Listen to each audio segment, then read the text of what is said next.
السلام علیکم ناظرین، کیو ڈبلیو نیوز کے ساتھ وقار احمد قریشی۔ ناظرین، بہت ہی افسوسناک خبر کراچی سے ورسٹائل اینکر پرسن اور رکن قومی اسمبلی ڈاکٹر عامر لیاقت حسین آج دوپہر میں انتقال کر گئے۔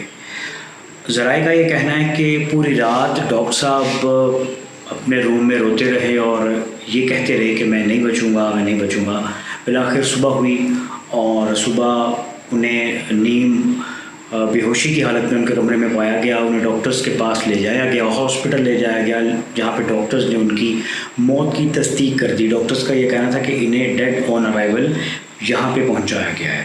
ابتدائی رپورٹس کے مطابق لوگوں کا یہ بھی کہنا ہے کہ شاید ان کی موت کی ایک وجہ دھواں، جو جنریٹر کا دھواں تھا، وہ بھی ہو سکتا ہے کہ شاید سفوکیشن کی وجہ سے ان کی ڈیتھ ہوئی ہو۔